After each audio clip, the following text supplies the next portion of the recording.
واعتصموا بحبل الله جميعا ولا تفرقوا. بسم الله. السلام عليكم ورحمة الله وبركاته. إن الحمد لله تعالى نحمده ونستعينه ونستغفره ونعوذ بالله من شرور أنفسنا وسيئات أعمالنا. من يهده الله فلا مضل له ومن يضلل فلا هادي له. أشهد أن لا إله إلا الله وحده لا شريك له وأشهد أن محمدا عبده ورسوله صلى الله وسلم عليه وعلى آله وأصحابه وسلم تسليما كثيرا. قال الله تعالى في محكم التنزيل: يا أيها الذين آمنوا اتقوا الله حق تقاته ولا تموتن إلا وأنتم مسلمون. أما بعد، فإن أصدق الحديث كتاب الله وخير الهدى هدى محمد صلى الله عليه وسلم وشر الأمور محدثاتها فإن كل محدثة بدعة وكل بدعة ضلالة وكل ضلالة في النار. نسأل الله السلامة والعافية. Ma'asyiral muslimin ikhwani fid din rahimani wa rahimakumullah. Kita kembali bersyukur kepada Allah Subhanahu wa taala atas seluruh nikmat yang telah Allah kurniakan kepada kita bersama, sehingga pada malam hari ini Allah pertemukan kita di dalam salah satu rumahnya, fi baitin min buyutillah, di salah satu rumah-rumah Allah Azza wa Jal, dalam rangka untuk mendekatkan diri bertakarrub kepada Allah Subhanahu wa taala. Kemudian salawat dan salam kepada Rasulullah sallallahu alaihi wasallam. Allahumma salli ala Muhammad wa ala ali Muhammad. Ma'asyiral muslimin ikhwani fid din rahimani wa rahimakumullah. Kembali kita melanjutkan kajian kita, pembahasan kitab Syarhus Sunnah lil Imam Al-Muzani rahimahullah yang disyarah oleh Syekh Yahya An-Najmi, yang akan kita jelaskan pada malam hari ini. Qala al-musannif rahimahullah, ini lanjutan pada kajian yang sebelumnya, yang mana pada pertemuan yang sebelumnya kita telah menjelaskan tentang aqidah Ahlus Sunnah wal Jamaah terkait dengan malaikat. Sekarang adalah aqidah Ahlus Sunnah wal Jamaah terkait dengan Nabi Adam alaihi salam. Qala al-musannif rahimahullah: Adamu alaihi salam, thumma khalaqa Adama biyadihi wa askanahu jannatah, wa qabla dhalika lil ardi khalaqah wa nahahu anis syajarati qad nafadha qada'uhu alaihi biakliha thumma batalahu bima nahahu anhu minha thumma sallata alaihi aduwahu wa aghwahu alaiha wa ja'ala aklahu laha ila al-ardi sababa fama wajada ila tarki akliha sabila wala anhu laha madhhaba. Yang artinya kira-kira thumma, kemudian Allah Subhanahu wa taala khalaqa, telah menciptakan Adam, Nabi Adam, biyadih, dengan tangannya. Wa askanahu, dan Allah tempatkan dia, yakni Nabi Adam alaihissalam, jannatahu, pada surganya atau di surganya. Wa qabla dzalika, dan sebelum itu, yakni sebelum Allah menciptakan Nabi Adam dengan tangannya dan sebelum Allah tempatkan Nabi Adam di surganya, lil ardi khalaqah, Allah ciptakan Nabi Adam itu untuk menjadi khalifah di dunia, menjadi pemimpin. Wa nahahu anis syajarah, dan Allah telah melarangnya Nabi Adam untuk mendekati serta memakan buah pohon yang dilarang oleh Allah. Jadi nama pohonnya Pak bukan syajaratul khuldi, bukan pohon khuldi. Ya, bukan pohon kekekalan, itu penamaan dari syaitan, iblis, ya. Jadi buah khuldi itu buah iblis yang menamainya, bukan dari Allah Subhanahu wa taala. Jadi Allah telah melarang Nabi Adam untuk mendekati pohon tersebut, dan telah terlaksana ketetapan Allah atas Nabi Adam dengan memakannya. Wa qad nafadha qada'uhu, telah terlaksana, telah terrealisasi ketetapan Allah alaihi, atasnya, yakni atas Nabi Adam, sehingga Nabi Adam telah memakannya dengan kehendaknya. Tsumma batalahu, kemudian Allah mengujinya. Bima naha anhu minha, dari apa yang telah Allah larang darinya, dari memakan, ya, dari mendekati dan memakan pohon yang dilarang oleh Allah tersebut. Tsumma sallata alaihi aduwahu, kemudian Allah menguasai atasnya, menguasakan atasnya, yakni atas Nabi Adam, musuhnya, aduwahu, yakni iblis, laknatullah. Wa aghwahu alaiha, kemudian iblis menyesatkan Nabi Adam atasnya, yakni terkait dengan larangan Allah untuk mendekati pohon tersebut. Fala wala taqraba hadhihi syajarata, kan gitu. Ketika Allah melarang Nabi Adam dan istrinya Hawa untuk, ya, mendekati pohon tersebut. Wa ja'ala aklahu, dan Allah jadikan, ya, memakannya, ya, buah pohon tersebut, laha, baginya, yakni memakan buah pohon tersebut, ilal ardi sababa, menjadi sebab Nabi Adam diturunkan ke dunia oleh Allah. Fama wajada ila tarki akliha sabila, Nabi Adam tidak mendapati jalan untuk meninggalkan memakan itu sebenarnya telah Allah tetapkan gitu. Wala anhu laha madhhaba, dan tidak bisa berpaling juga darinya, tidak ada tempat pergi gitu ya darinya, yakni dari memakan pohon yang dilarang oleh Allah untuk didekati dan dimakan buahnya. Nah, ini terkait dengan keyakinan Islam atau aqidatul Islam atau keyakinan Ahlus Sunnah wal Jamaah terkait dengan Nabi Adam alaihissalam secara ringkas disebutkan oleh Al-Imam Al-Muzani dalam kitabnya ini. Hadirin yang dimuliakan oleh Allah Subhanahu wa taala. Jadi apa yang dijelaskan oleh beliau ini, ya, semuanya berdasarkan dari nas, ya, dari Al-Quran dan As-Sunnah yang sahihah. Yang pertama, ya, Allah Subhanahu wa taala telah jadikan Adam dengan tangannya. Jadi ada beberapa makhluk Allah yang memang Allah jadikan dengan tangannya langsung. Ada makhluk Allah itu yang Allah jadikan dengan ucapan. Dengan kun, ya, dengan ucapan jadi. Fayakun, maka terjadilah. Namun ada makhluk Allah itu yang Allah ciptakan dengan tangannya. Termasuk Nabi Adam alaihissalam. Dalilnya adalah sebagaimana firman Allah Subhanahu wa taala kepada iblis, ya. Ketika Allah berfirman kepada iblis, ya iblisu ma mana'aka an tasjuda lima khalaqtu biyadayya. Ya iblisu, wahai iblis, kata Allah, ma mana'aka, apa yang menghalangimu antas juda untuk sujud lima khalaqtu biyadayya, terhadap apa yang telah aku ciptakan, yaitu Nabi Adam, dengan kedua tanganku. Ya. Kemudian apalagi yang Allah ciptakan dengan tangannya, ini akan dijelaskan dalam syarahnya, ya. Ini berdasarkan hadis sahih yang dikeluarkan oleh Imam Al-Ajuri dalam kitabnya Asy-Syariah dari sahabat Hakim bin Jabir. Ya, dia berkata, ukhbirtu, bosnya Rasulullah bersabda, ukhbirtu, aku telah dikabarkan, anna rabbakum azza wa jalla, bahwasanya Rabb kalian, Tuhan kalian Allah azza wa jalla, lam yamassa illa thalathata asyad, tidaklah menyentuh, menciptakan sesuatu dengan tangan gitu, ya, kecuali 3 perkara. Jadi ada 3 perkara berdasarkan riwayat yang sahihah, bahwasanya Allah Subhanahu wa taala ciptakan dengan tangan, ya, dengan tangan Allah azza wa jalla. Yang pertama, gharasal jannata biyadihi, Allah telah menumbuhkan surga, ya kan, taman-taman di surga itu dengan tangannya.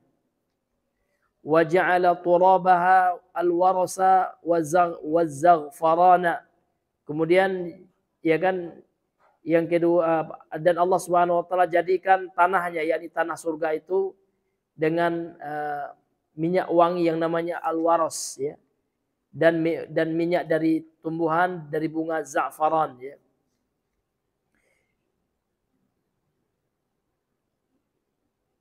Wajibalaha al-miska. Kemudian Allah Subhanahu wa taala yang kedua, ya, menjadikan jibalaha, gunung-gunungnya, yakni gunung yang di surga itu, ya, dengan minyak kasturi. Wa khalaqa Adama Dan Allah telah menciptakan Nabi Adam alaihissalam ya dengan tangannya. Itu yang kedua ya. Yang pertama surga apa ya? Allah ciptakan surga dengan tangannya. Ya Allah Subhanahu wa taala jadikan tanah surga itu dari waras. Waras ini minyak wangi juga ya. Sesuatu yang wangi lah gitu. Kemudian dengan za'faron, kemudian gunung yang ada di surga itu juga dari minyak kasturi ya, wanginya. Nah, kemudian yang kedua, wa khalaqa Adam, dan Allah telah menciptakan Nabi Adam alaihissalam dengan tangannya. Kemudian yang ketiga, ya wa katabat Taurata li Musa alaihissalam. Kemudian Allah ya menulis dengan tangannya ya, dan menuliskan kitab Taurat ya untuk Nabi Musa alaihissalam. Ini dirinya yang dimuliakan oleh Allah Subhanahu wa taala. 3 perkara yang disebutkan oleh Nabi Allah langsung ya lakukan dengan tangannya. Ini hadirin yang dimuliakan oleh Allah Subhanahu wa taala, termasuk ya Allah Subhanahu wa taala menciptakan Nabi Adam. Kemudian Syekh Yahya An-Najmi berkata, asy-syarhu, ya, penjelasan. Aku katakan, khalaqallahu Adama biyadihi. Allah Subhanahu wa taala telah menciptakan Nabi Adam dengan tangannya. Ya. Jadi Allah sandarkan penciptaan Nabi Adam dengan sifatnya. Jadi tangan ini Pak salah satu sifat Allah. Ya, bukan seperti tangan la kal aidi, tidak seperti tangan makhluk. Jadi Allah punya tangan ya. Namun bagaimana tangan Allah itu? Itu kaifiyahnya kita serahkan kepada Allah. Sebagaimana kaidah Ahlus Sunnah wal Jamaah di dalam memahami hadis-hadis ataupun Al-Quran atau hadis-hadis yang berbicara tentang sifat Allah, maka kita tetapkan maknanya tangan ya tangan, namun kita serahkan bagaimananya hakikatnya yang sebenarnya kepada Allah Subhanahu wa taala, karena kita tidak melihat Allah. Kita menetapkan apa yang ditetapkan oleh Al-Quran, dan kita menetapkan apa yang telah ditetapkan oleh As-Sunnah As-Sahihah. Ya, tanpa kita mempertanyakan bagaimana kaifal yad, tidak boleh. Bagaimana tangannya Allah? Kaifa yadullah? Bagaimana tangan Allah itu tidak boleh. Kenapa? Karena kita tidak melihat Allah di dunia ini, dan Rasulullah SAW juga tidak menjelaskannya. Kemudian para sahabat ridwanullah alaihim ajmain juga tidak pernah bertanya kepada Rasulullah ya tentang bagaimana tangan Allah. Sementara Al-Quran diturunkan kepada mereka tentang ayat-ayat yang berkaitan dengan sifat-sifat Allah Subhanahu wa taala, termasuk sifatuz zat. Jadi sifat Allah itu Pak, para ulama ya berdasarkan dalil dari Al-Quran dan As-Sunnah itu membagi ya, ada namanya ya sifatun dzatiyah. Sifat Allah yang terkait dengan zat Allah. Ada namanya sifatun fi'liyah. Sifat yang terkait dengan perbuatan Allah Subhanahu wa taala. Jadi sifat tangan, ya kan, sifat wajah, wa yabqa wajhu rabbika dzul jalali wal ikram, dan yang kekal ya wajah Rabb engkau wahai Muhammad, yaitu wajah Allah. Jadi Allah itu kata para ulama ya memiliki sifat wajah. Dan ini ijma' para sahabat, ijma' ulama salaf. Sebagaimana yang dinukilkan oleh Al-Imam Ibnu Khuzaimah dalam kitabnya Kitabut Tauhid lil Imam Ibnu Khuzaimah rahimahullah, bahwasanya Ahlussunnah wal Jamaah menetapkan apa yang Allah tetapkan, termasuk menetapkan sifat tangan dan sifat wajah bagi Allah Subhanahu wa taala. Dan tidak boleh kita tolak ya. Tidak boleh kita ta'wil, apalagi kita ta'til. Orang Jahmiyah mereka menolak sifat Allah, menolak nama Allah. Jadi Allah tidak punya nama. Apa alasan mereka? Niatnya baik. Niatnya ingin mensucikan Allah dari penyerupaan terhadap makhluk. Karena kata mereka yang punya nama itu makhluk. Itu syubhat mereka. Sehingga Allah itu tidak punya nama. Dan Allah juga tidak punya sifat, kata mereka. Dan Allah itu tidak di atas, tidak di bawah, tidak di kanan, tidak di kiri gitu. Jadi mereka ingin mensucikan Allah dari penyerupaan kepada makhluk, namun mereka telah menyamakan Allah dengan sesuatu yang tidak ada. Karena yang tidak di atas, tidak di bawah, tidak di kanan, tidak di kiri, itu adalah ma'dum namanya. Bukan lawan dari maujud, ya. Ma'dum itu artinya tidak, sesuatu yang tidak ada. Bahkan kata orang Jahmiyah, Allah tidak berbicara. Jadi mereka ingin menyamakan Allah dengan batu, ya, atau dengan benda mati. Bahkan batu pun di akhir zaman, ya, disebutkan dalam hadis sahih, dengan izin Allah akan berbicara. Ketika melihat orang Yahudi bersembunyi di belakangnya, maka batu dengan izin Allah akan memberitahukan kepada orang Islam bahwasanya ya mukmin wara'il yahud faqtulhu, ya. Wahai orang mukmin, ketika terjadi peperangan besar Pak, ya, dengan orang-orang Yahudi kelak di akhir zaman melalui pimpinan atau melalui kekuasaan, di bawah kekuasaan Imam Mahdi, nanti umat Islam akan dimenangkan oleh Allah Subhanahu wa taala, menumpas orang-orang Yahudi, ya, penjajah orang-orang Yahudi yang semoga dilaknat oleh Allah Subhanahu wa taala. Ini hadirin yang dimuliakan oleh Allah Subhanahu wa taala, ya, orang-orang Jahmiyah. Kemudian orang Jahmiyah ini mewariskan pemahamannya kepada Mu'tazilah. Namun Mu'tazilah lebih ringan sesatnya dari Jahmiyah. Karena Mu'tazilah masih menetapkan nama bagi Allah. Namun Mu'tazilah menafikan seluruh sifat-sifat Allah. Tidak ada sifat Allah. Kemudian Mu'tazilah ini mewariskan akidah Jahmiyah itu kepada Al-Asy'ariyah dan Al-Maturidiyah, atau Al-Asy'ariyah dengan Al-Maturidiyah. Sehingga Al-Asy'ariyah ini hanya menetapkan beberapa sifat. Ya, mereka hanya menetapkan beberapa sifat dan menolak sifat-sifat Allah yang lainnya. Ya, ada yang di antara mereka menetapkan 7 sifat. Kemudian As-Sanusi, ya, menetapkan sifat 20. Ini hadirin yang dimuliakan oleh Allah Subhanahu wa taala, dan syubhat mereka sama. Jadi kenapa mereka menolak sifat tangan? Karena sama dengan orang Jahmiyah. Karena yang namanya tangan itu adalah sifat makhluk. Namun mereka tidak konsisten. Kalau orang Jahmiyah memang dinafikannya semua sifat, Pak. Ya, mereka konsisten dengan kaidah mereka orang Jahmiyah dan Mu'tazilah. Ya kan? Tapi orang Asy'ariyah ini dia tidak punya standar, gitu, ya. Mereka menolak sifat tangan bagi Allah, namun dengan alasan itu akan menyerupakan dengan makhluk, namun mereka menetapkan sifat melihat. Maka kita tanya kepada Asy'ariyah itu, kalau kalian menetapkan sifat melihat bagi Allah, bukankah makhluk juga melihat, gitu, ya? Artinya kalian tidak konsisten dengan kaidah kalian.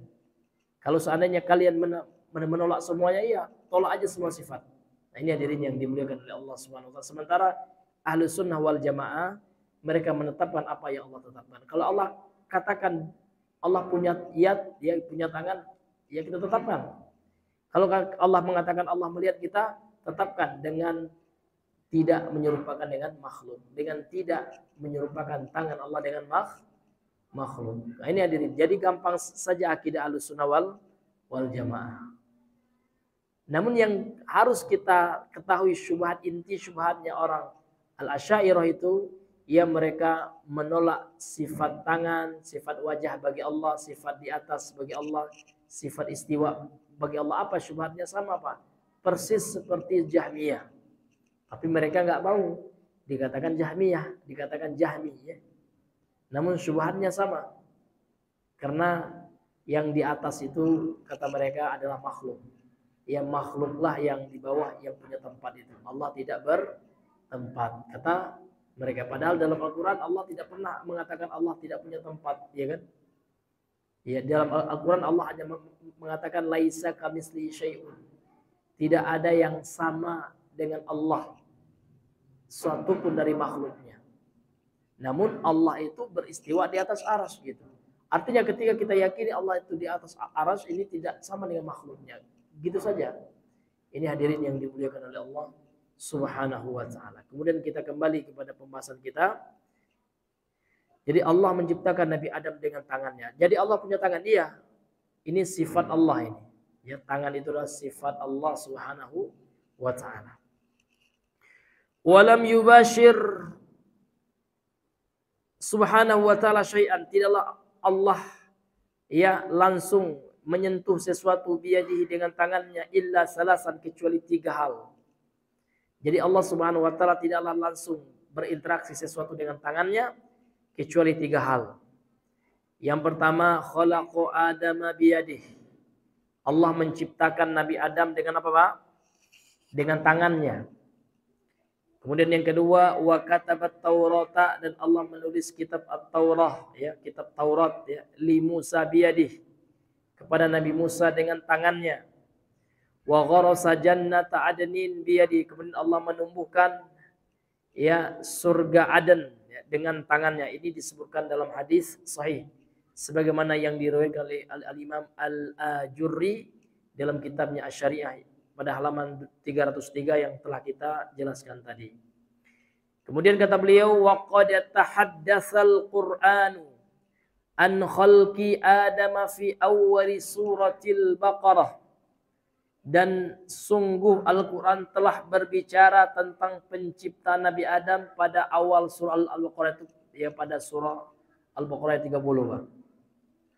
Qala ta'ala, Allah Ta'ala berfirman, wa idh qala rabbuka lil malaikati, dan ingatlah ketika Rabb kalian, Rabb engkau wahai Muhammad telah berfirman kepada para malaikat, inni ja'ilun fil ardi khalifah, sesungguhnya aku akan menjadikan di bumi seorang khalifah, seorang pemimpin.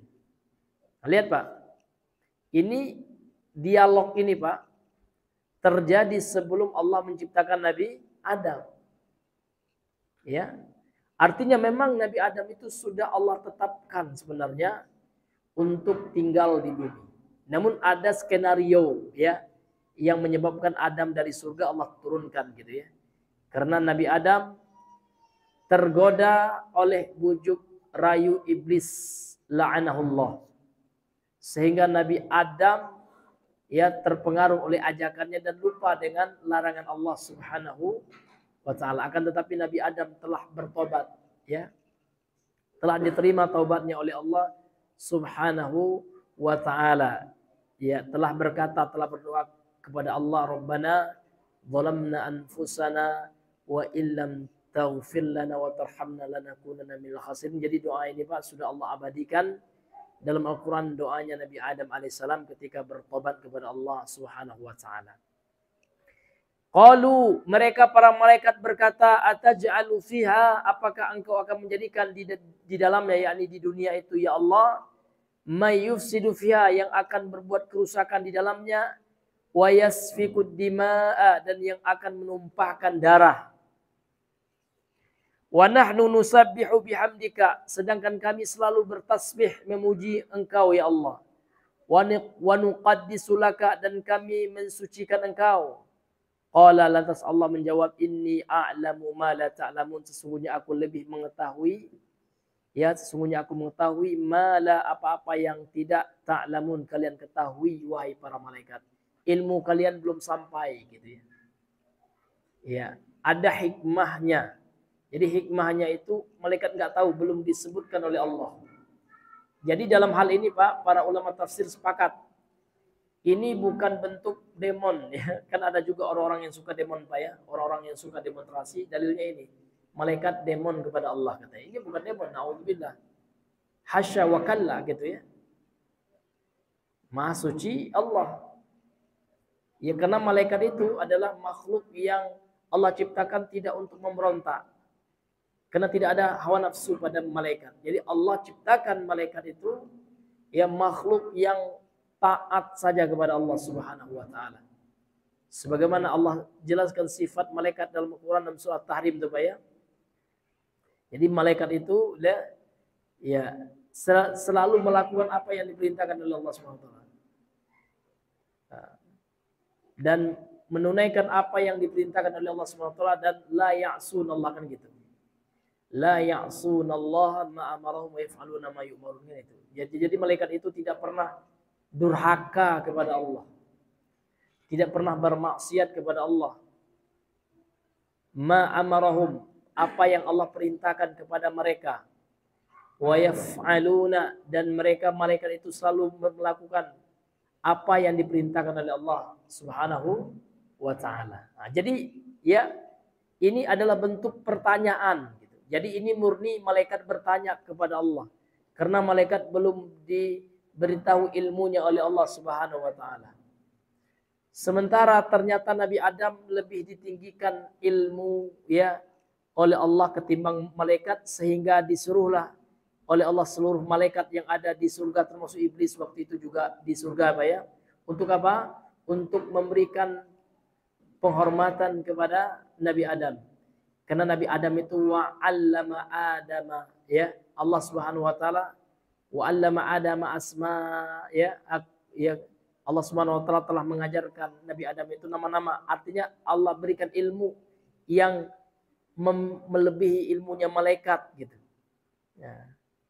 Sehingga di dalam ayat itu kan malaikat mengatakan ma ilma lana illa ma 'allamtana, la ilma lana illa ma 'allamtana kan gitu.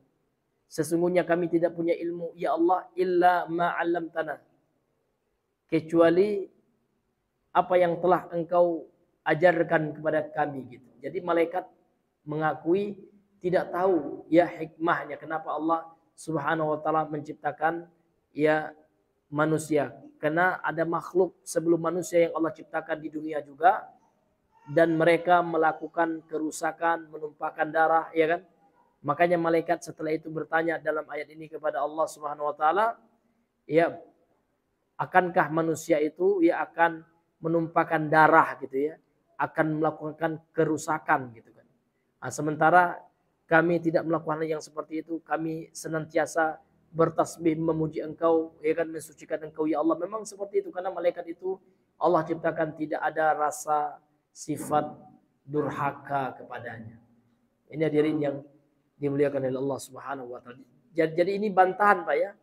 Ini bantahan terhadap orang-orang yang mengatakan boleh ya demon ya dengan ayat ini ya boleh memprotes gitu ya pemimpin dengan ayat yang seperti ini. Dan ini ya tidak benar hadirin yang dimuliakan oleh Allah Subhanahu wa taala, karena malaikat ya tidak bisa dikiaskan dengan pendemo, karena malaikat itu adalah manusia, adalah makhluk ya yang tidak pernah bermaksiat kepada Allah.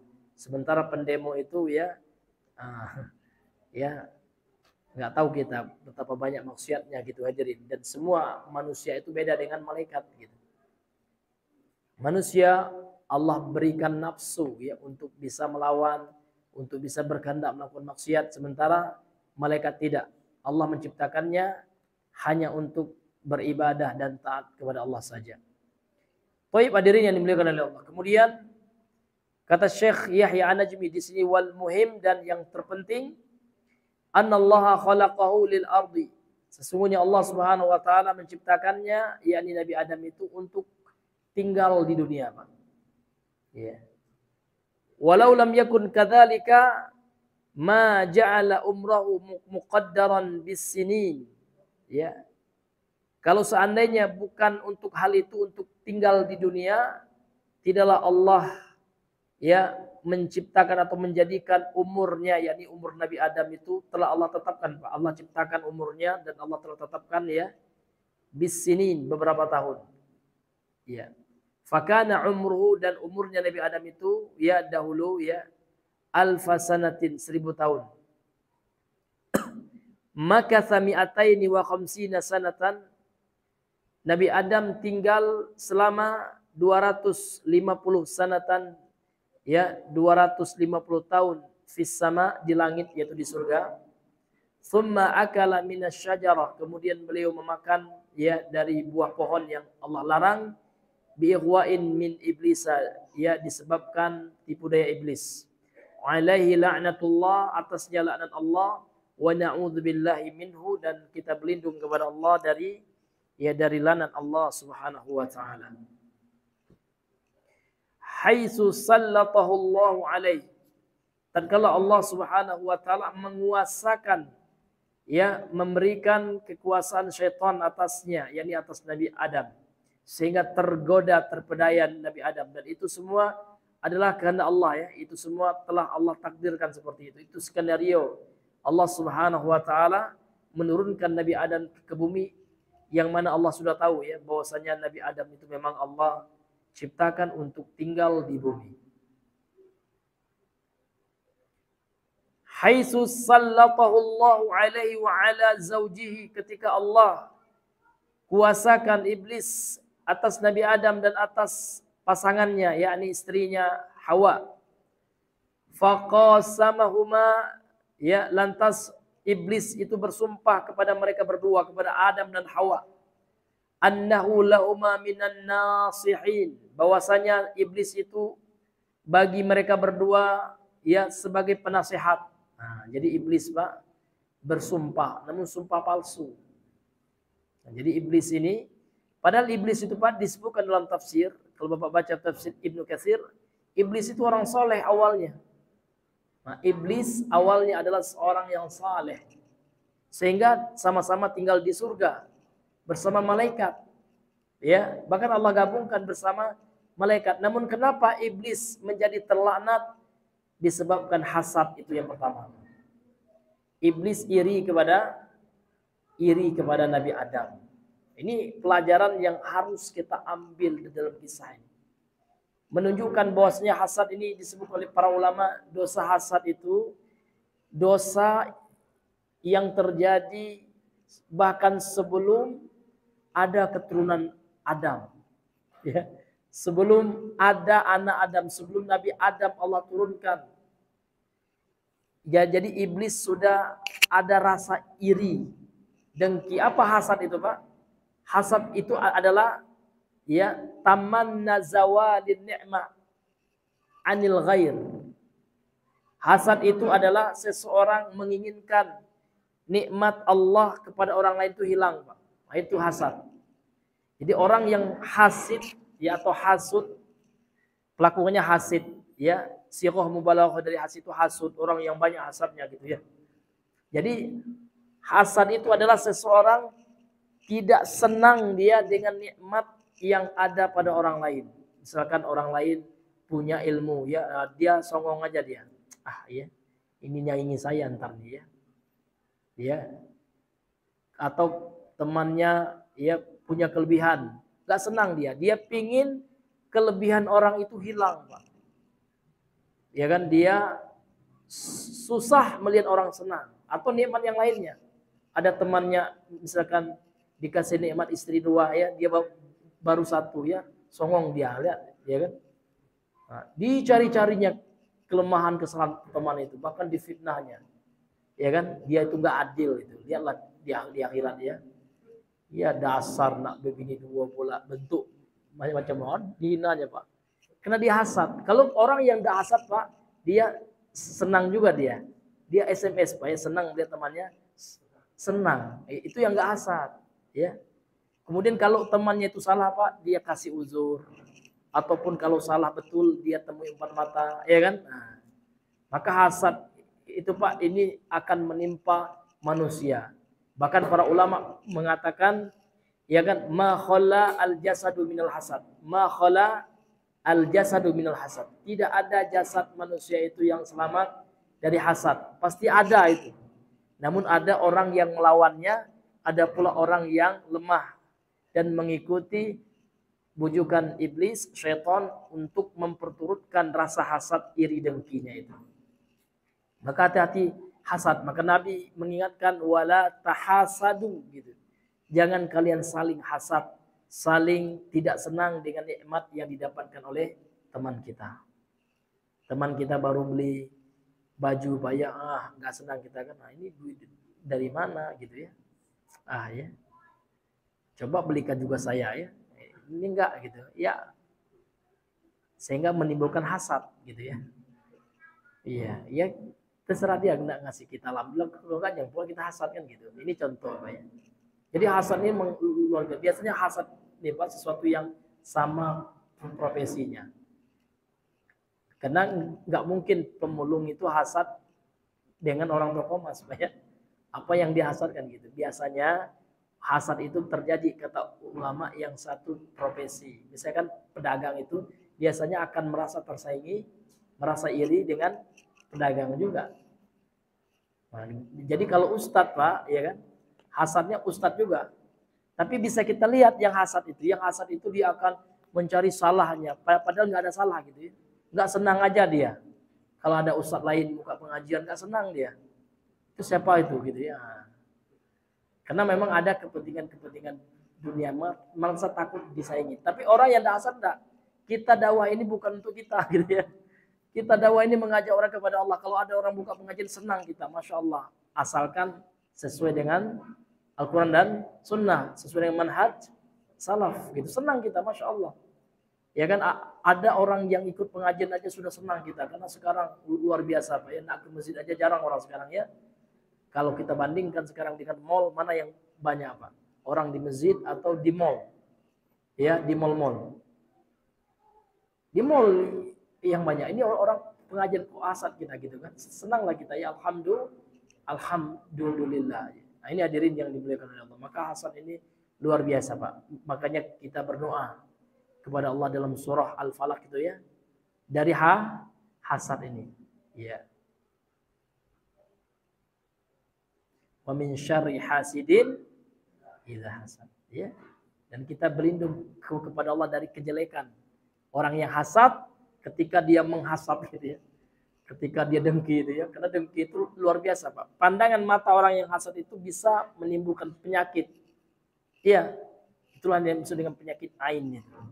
Maka kita bacakan doa untuk anak kita. Ada orang yang melihat itu kan, mungkin dia belum punya anak kan, bapak tuh banyak anak, saya kok nggak ada anak, apaan gitu ya. Jadi marah dia Pak. Jadi dia melihat itu ada mata hasad, ya, hati yang hasad dengan pandang mata yang marah gitu. Makanya kita bacakan selalu doa kepada anak kita kalau anak cewek kayak itu ya.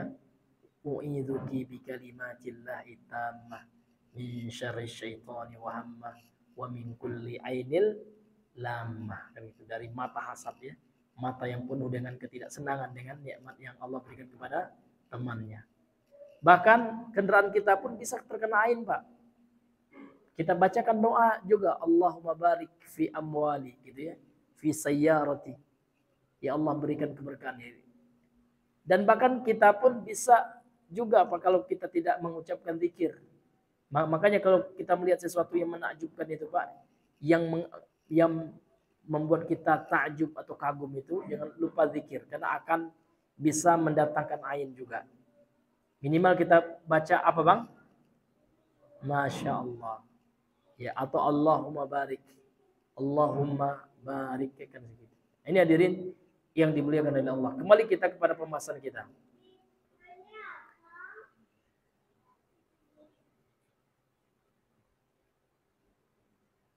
Jadi iblis ya, dosa iblis itu dosa hasad awalnya Pak ya. Kemudian dosa sombong gitu ya. Karena orang yang hasad Pak, ini ada kaitannya. Orang yang sudah hasad tidak senang sama teman itu biasanya untuk menjatuhkan orang yang dihasati dengan sombongnya itu buka pengajian pula. Dia itu siapa? Nggak ada ilmu tuh gitu ya. Iya, dia tuh hizbi itu gitu ya. Lihatlah dia ngisi pengajian itu hizbi kan gitu. Ya. Kenapa? Karena sudah ada hasad. Sudah ada dorongan hasad.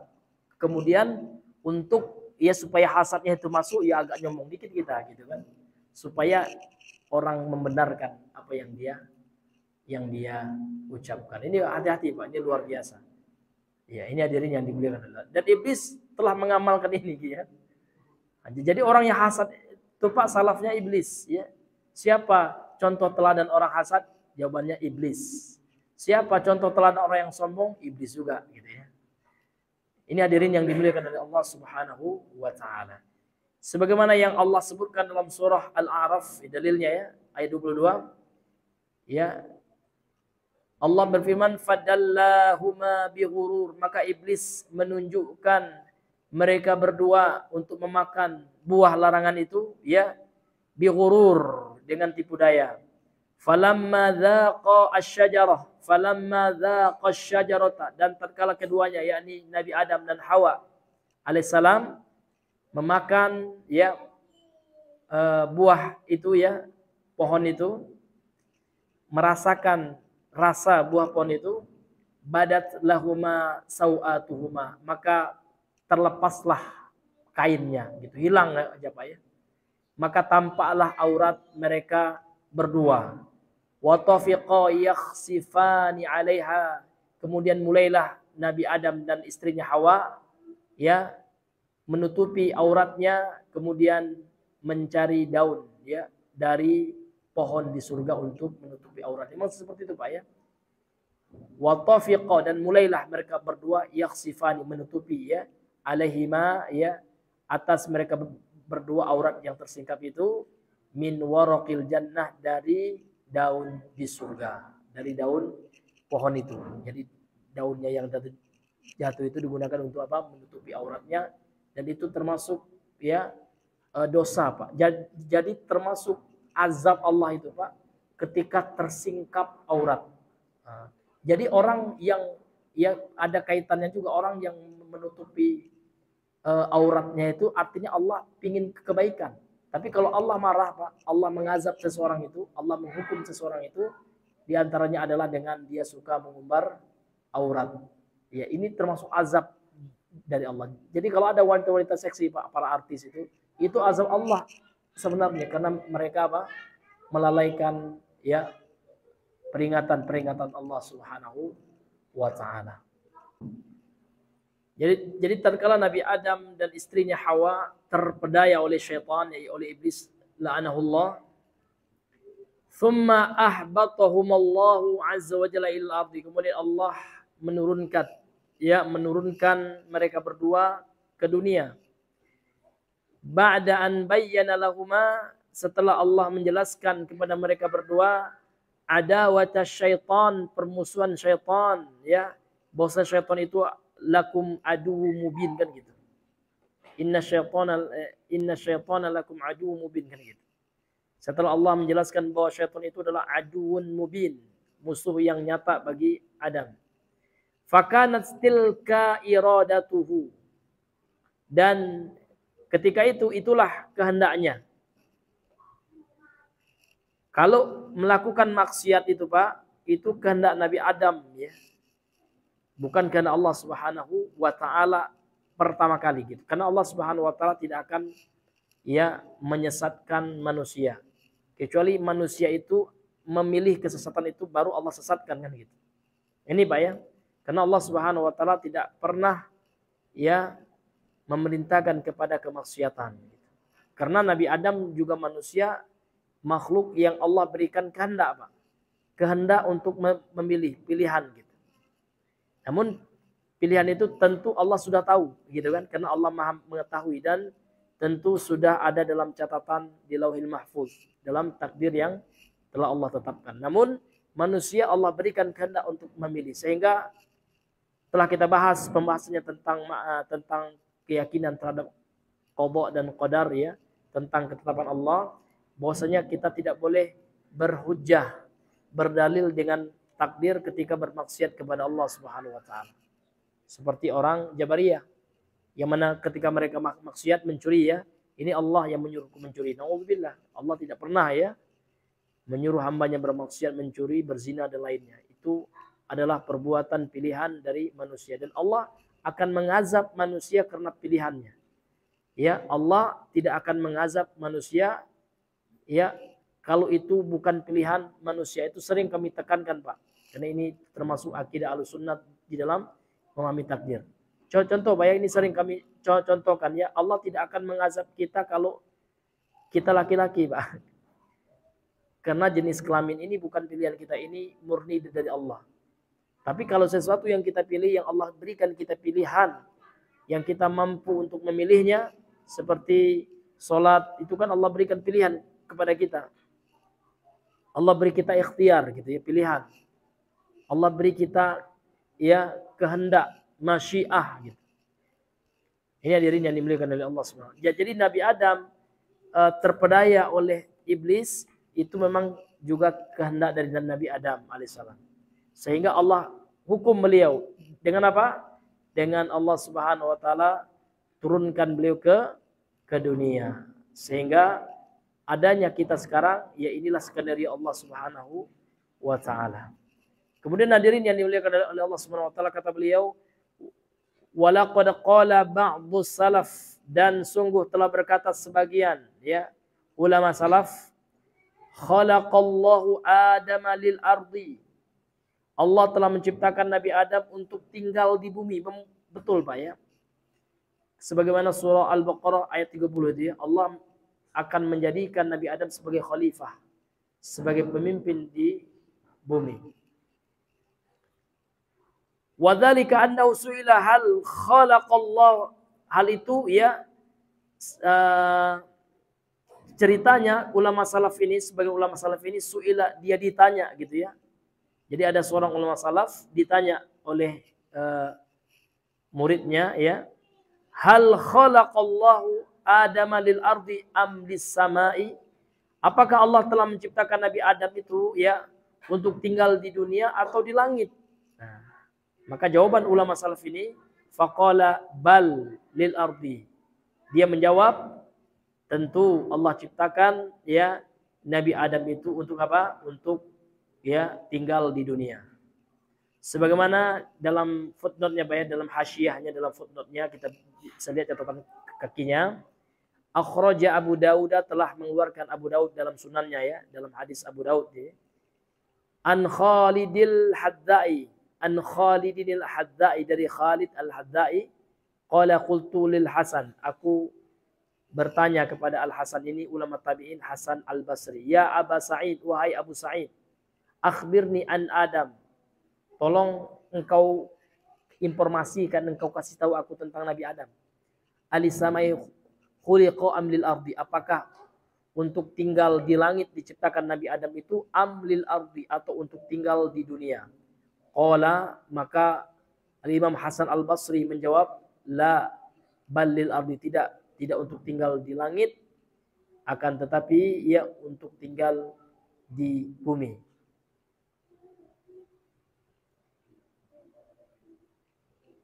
Qultu ara'aita, bagaimana menurut engkau? Law i'tasama falam ya'kul minasyajarah. Kalau seandainya Nabi Adam itu i'tasama, yang berpegang teguh dengan larangan Allah, tidak terperdaya oleh iblis gitu ya. Falam ya'kul minasyajarah, kemudian tidak memakan ya buah pohon yang dilarang oleh Allah. Qala lam yakun lahu minhu ya buddun. Ya. Itu tidak jadi masalah ya. Ya kalau seandainya memang tidak makan aja, pasti ada ya sebab lainnya yang Allah Subhanahu wa taala telah tetapkan gitu ya. Nah, qultu akhbirni an qoulihi ta'ala, tolong ya kabarkan kepadaku tentang firman Allah Ta'ala, ma antum alaihi bifatinin illa man huwa salil jahim, dan tidaklah ya kalian wahai ya para setan gitu ya. Jadi antum ke kalian di sini untuk para syaitan ya. Alaihi, atasnya, yakni atas Nabi Adam itu, bifatinin, ya bisa memberikan fitnah, bisa menfitnah dan menggoda ya, memperdaya Nabi Adam ya. Illa man huwa salil jahim, kecuali yang terpedaya, yang terfitnah oleh tipu daya engkau itu wahai para setan gitu ya. Man huwa salil jahim, bagi orang yang akan masuk neraka jahanam. Ini dalam surah As-Saffat ayat 100 ya 62 sampai 163.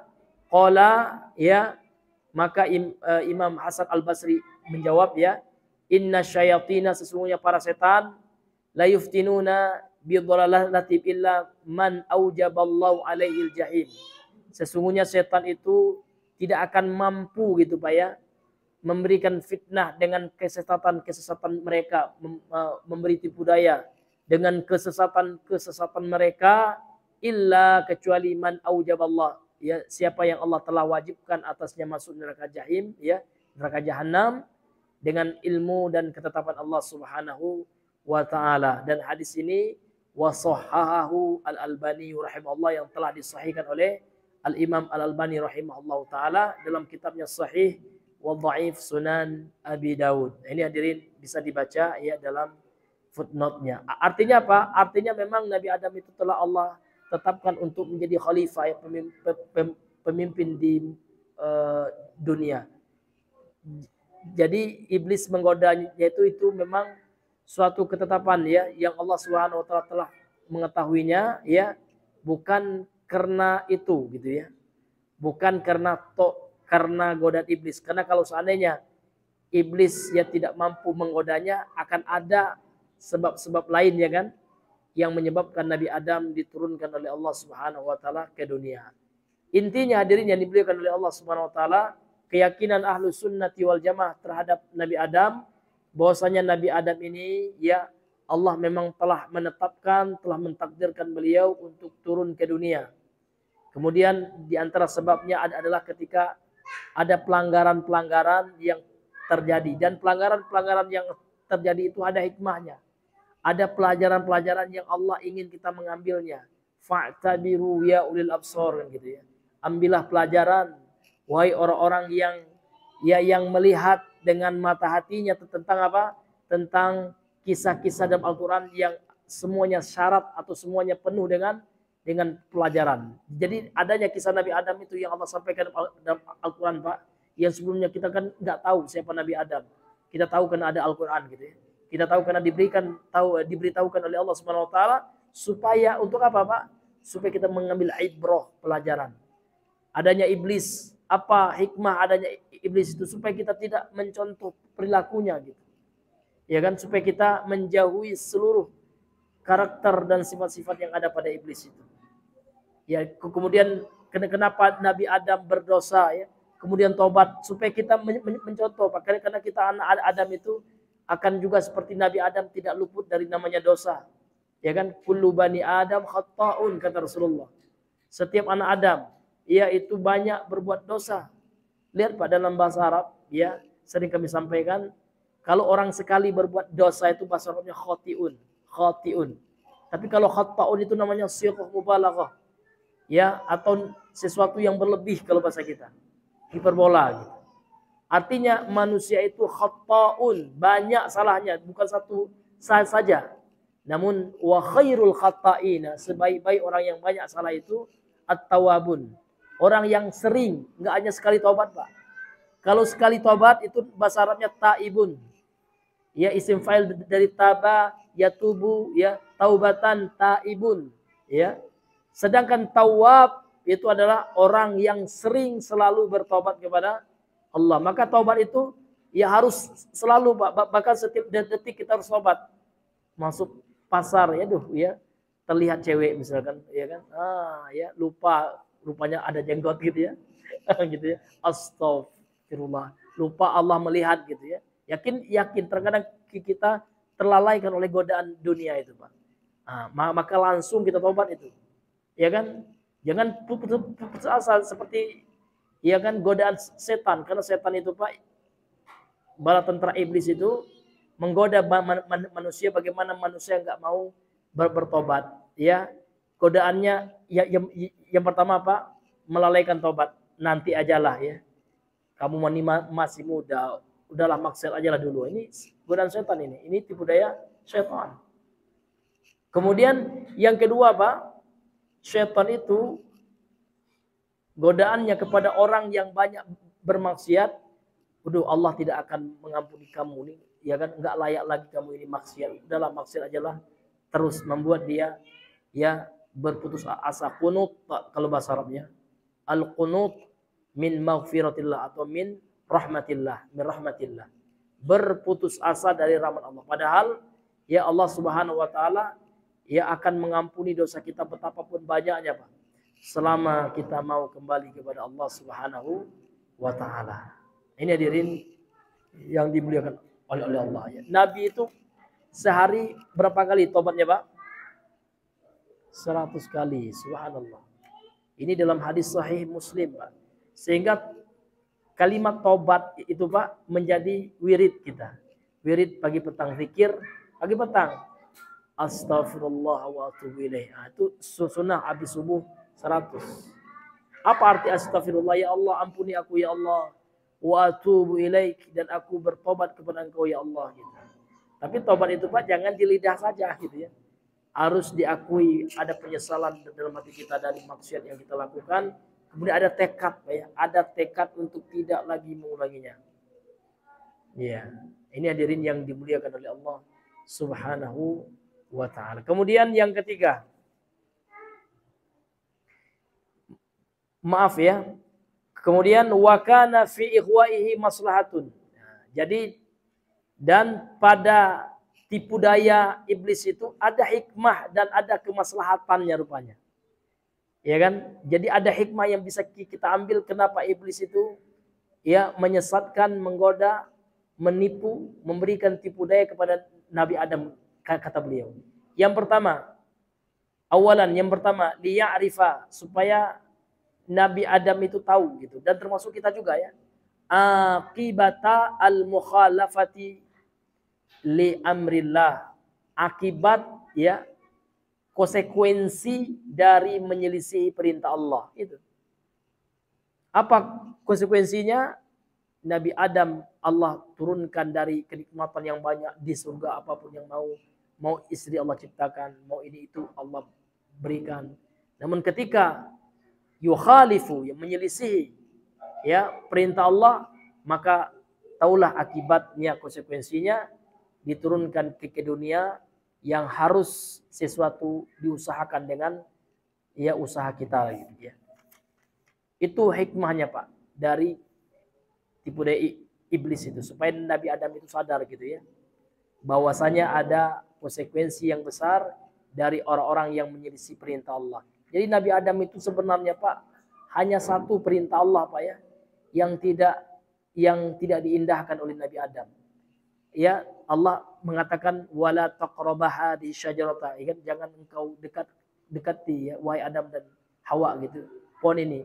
Namun didekati, bahkan dimakan satu aja Pak. Nah, sementara anak Adam kita Pak ya, ada berapa banyak perintah-perintah Allah yang kita selisihi ya Pak ya. Nabi Adam saja karena satu perintah yang diselisihi, yang tidak diindahkan oleh Nabi Adam, akibatnya terusir dari surga gitu. Nah, kalau kita Pak ya layak nggak dapat surga gitu, namun kita tetap ya berhusnuzan kepada Allah dan senantiasa memohon ampunan kepada Allah.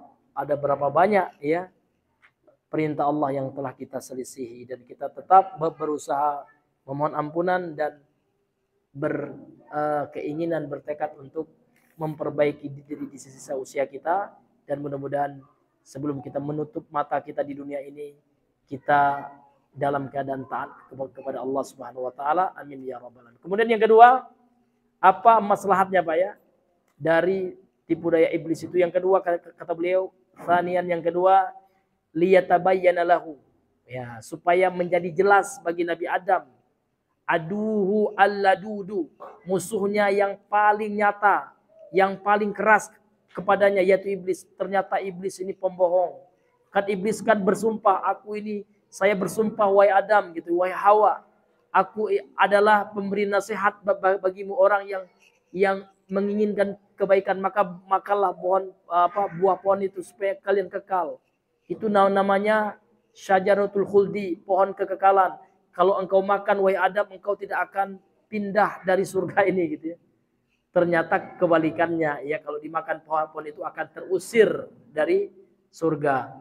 Nah, dengan adanya tipu daya iblis itu, tahu Adam ternyata musuh yang nyata itu adalah iblis, ya kan? Hatta yakuna ala hadari minus, supaya Adam itu ya waspada terhadap tipu daya iblis itu. Huwa diri Nabi Adam wa dzurriyyati, dan anak keturunan, dan supaya kita juga waspada terhadap tipu daya iblis, Pak. Ya, wala tattabi'u khutuwati syaitan gitu ya. Jangan kalian ikuti langkah-langkah setan. Jadi kita tahu ya Pak ya bagaimana kelakuan iblis ini, supaya kita tidak mengikutinya ya. Karena iblis ini sifatnya Bapak hasad. Itu awalnya dengki dia. Iri kepada Nabi Adam, supaya kita tidak mencontoh sifatnya yang terkutuk itu. Ini hadirin yang dimuliakan oleh Allah Subhanahu wa taala. Kemudian maslahat yang ketiga dari tipu daya syaitan atau iblis itu Pak ya. Kalau syaitan itu sifatnya ya, liyanfidha fihima al-qadha wal maqdur ya. Adanya tipu daya iblis itu supaya terlaksana terhadap Nabi Adam itu ketetapan dan takdir Allah gitu. Karena Allah telah menetapkan dengan adanya godaan syaitan atau iblis itu terlaksana apa yang telah Allah tetapkan gitu. Fayahbitu ilal ardi, maka mereka turunlah ke dunia, ya. Akibat apa? Akibat godaan, tipuan dari iblis itu. Iblis diusir oleh Allah karena dia tidak mau untuk ya mendengarkan, melaksanakan perintah Allah untuk sujud kepada Nabi Adam. Kemudian Nabi Adam pun diusir oleh Allah dengan iblis, supaya karena Nabi Adam juga tidak mendengarkan larangan Allah untuk tidak mendekati pohon itu. Gitu. Kemudian dihasutlah, digodalah Nabi Adam ya oleh iblis, namun niatnya buruk gitu Pak ya. Ya, jadi kalau ada orang tahu ya itu adalah hal yang akan mencelakakan dan dia sudah jatuh ke hal itu Pak. Misalnya ada bisnis Pak ya, dia sudah tertipu Pak, tapi dia nggak mau dia sendiri yang tertipu ya, dia juga ingin orang lain juga mengalami seperti yang dia alami, sehingga dia rayulah orang, ayo Pak masuklah bisnis ini Pak, ini mantap, padahal bisnisnya enggak mantap, dia pun sudah rugi. Itu samalah sifatnya dengan iblis Pak ya, karena iblis ini Pak kan sudah diusir oleh Allah. Jadi iblis ini pingin juga Nabi Adam terusir gitu ya, sehingga dibujuklah, dirayulah Nabi Adam untuk apa? Untuk tidak mendengarkan larangan Allah Subhanahu wa ta'ala. Ini hadirin yang dimuliakan oleh Allah. Jadi itu maslahat yang ketiga Pak ya. Hikmah yang ketiga, adanya tipu daya iblis itu supaya terrealisasi, terlaksana ketetapan dan takdir Allah Subhanahu wa ta'ala. Wa takunu 'alal ardi, sehingga jadilah di dunia itu ma'rakatus sira'i bainal haqqi wal batil, peperangan yang nyata gitu ya. Peperangan yang pasti antara hak dan batil, antara Nabi Adam dengan musuh bebuyutan beliau dan musuh kita juga, iblis alaihi la'natun minallah. Wallahu subhanahu wa ta'ala, dan Allah subhanahu wa ta'ala la yudhi'u ahlal haqqi, tidak akan menyia-nyiakan ya ahli hak, ahli kebenaran, orang yang berpegang teguh dengan kebenaran, dengan apa? Dengan petunjuk Allah, dengan hidayah Allah Subhanahu wa taala, dengan melaksanakan perintah Allah, menjauhi larangan Allah. Allah tidak akan menyia-nyiakannya. Wala yatrukuhum, dan Allah tidak akan meninggalkan mereka biduni bayanin, tanpa penjelasan gitu ya. Qala ta'ala, dalam surah Taubah Allah berfirman dalam surah Taubah ayat 115, wa ma kana Allahu liyudilla qauman, tidak akan ya Allah menyesatkan suatu kaum. Ya. Wa ma kana Allahu liyudilla qauman, dan tidaklah Allah akan menyesatkan suatu kaum ba'da idh hadahum, setelah Allah kasih hidayah, setelah Allah jelaskan inilah dilarang loh, ini yang diwajibkan loh, jangan syirik. Allah mengatakan, ya kan? Jangan berzina, ya kan? Jangan mencuri, ya kan? Jangan berbohong gitu ya. Jangan melakukan maksiat, sudah jelas dalam Al-Qur'an gitu. Nah, namun manusia itu yang melanggarnya baru Allah sesatkan, gitu kan? Dan Allah tidak akan menyesatkan kecuali setelah Allah menegakkan hujjah gitu. Ini hadirin yang dimuliakan oleh Allah. Makanya kalau seandainya ada orang yang melakukan suatu kemaksiatan, kalau dia tidak tahu Pak ya, dan dia tidak sampai ilmu kepadanya, ya kan, maka Allah tidak akan mengazabnya, diberi uzur dia karena ketidaktahuannya. Tapi memang tidak tahu Pak, beda tidak tahu dengan tidak mau tahu. Ada pula orang yang dia itu tidak tahu karena tidak mau tahu, ya kan, karena telah sampai kepadanya penjelasan, dia nggak mau dengar gitu. Ini ya kelakuan orang kafir itu ketika mereka berpaling, ya tidak mau tahu dengan kebenaran yang disampaikan oleh Nabi Muhammad kepada mereka. Ya. Jadi kata beliau, Allah tidak akan menyia-nyiakan orang yang berpegang teguh dengan kebenaran, dan Allah tidak akan meninggalkan mereka tanpa penjelasan. Nah, sebagaimana ya ayat yang kita sampaikan tadi, dalilnya surah At-Taubah ayat 15 ini, wa ma kana Allahu liyudilla qauman, Allah tidak akan menyesatkan suatu kaum ba'da idh hadahum, kecuali setelah Allah Subhanahu wa taala berikan kepada mereka hidayah, petunjuk Al-Qur'an, ya, mana yang hak, mana yang batil ya. Hatta yubayyina lahum, ya, sampai Allah menjelaskan kepada mereka mayattaqun, apa yang harus mereka tinggalkan kan gitu. Sesuatu yang mereka harus bertakwa kepada Allah di dalamnya kan gitu. Kemudian beliau juga bawakan dalil bayat dalam ayat lain surah Al-A'raf ayat 35 sampai 36. Wa qala ta'ala ya bani Adam, wahai anak Adam, kata Allah, imma ya'tiyannakum rusulun minkum, ya telah datang, ya kalau datang gitu ya. Imma itu bisa kita katakan kalau datang, ya para rasul kepada kalian utusan Allah, ya minkum dari golongan kalian, dari manusia juga. Yaqussuna alaikum ayati, dan mereka menceritakan kepada kalian ayat-ayatku, menyampaikan kepada kalian ayat-ayatku. Famanittaqa, barang siapa yang bertakwa, dia amalkan ayat-ayatku itu, dia ikuti rasul itu, wa aslaha, dan dia perbaiki dirinya dengan ayat-ayat Allah itu, dengan hidayah Allah itu, fala khaufun alaihim, tidak ada kelak ya di akhirat rasa takut atas mereka, tidak ada rasa cemas ya. Walahum yahzanun, mereka juga tidak akan bersedih gitu. Karena mereka akan mendapatkan kebahagiaan, janji Allah, surga, kenikmatan di akhirat. Walladzina kadzdzabu biayatina, dan orang-orang yang mendustakan ayat-ayatku, kata Allah, wastakbaru anha, dan dia menyombongkan dari ayat Allah itu, dari mengamalkan ayat Allah itu. Ulaika ashabun nar, mereka itu adalah penghuni neraka. Hum fiha khalidun, dan mereka akan kekal selama-lamanya di neraka itu.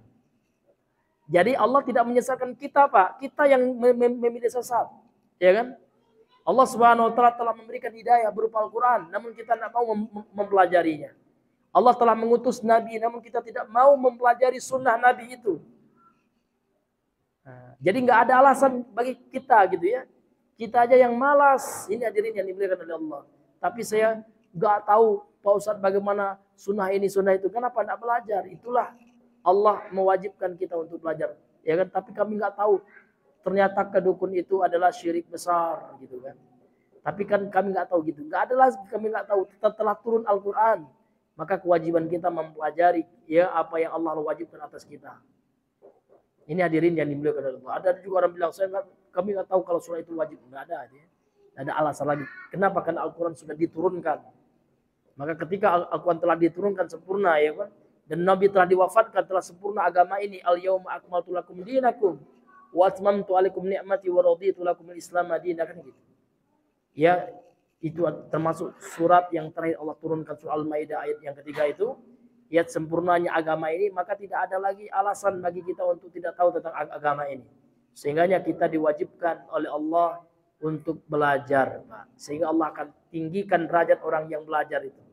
Orang yang berilmu agama itu, yarfa'illahu alladziina aamanu minkum walladziina utul ilma darajat. Allah akan mengangkat kedudukan orang-orang yang beriman di antara kalian, dan orang-orang yang memiliki ilmu agama, orang yang belajar ilmu agama, darajat, beberapa tingkatan di atas orang-orang yang beriman saja. Maka disinilah ya kita wajib mempelajari ilmu agama, sehingga ditekankan oleh Rasulullah, thalabul ilmi fariidatun ala kulli muslim.